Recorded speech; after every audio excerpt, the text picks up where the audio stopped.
नहीं प्यार तो करे नहीं प्यार तो रोज रोज झगड़िले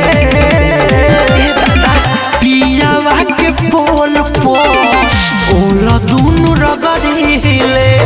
पियावा के पोल पो ओला दुनु रगड़िले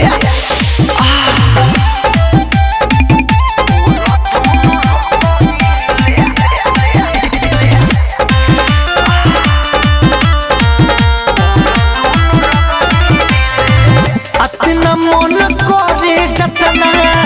अंदर से फील हो सोचिए के हो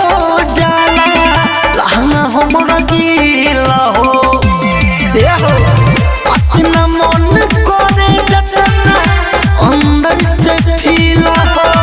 सोचिए के हो जाला लहंगा हमरा गीला हो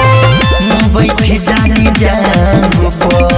बैठ जानी जान डालता लेखा तो भरिले पियावा के पोल पो ओला दुनु रगड़िले पियावा के पोल पो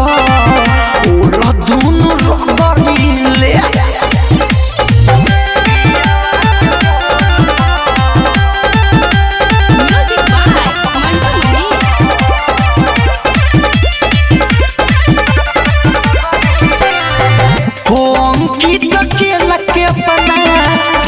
बड़ी खुश हो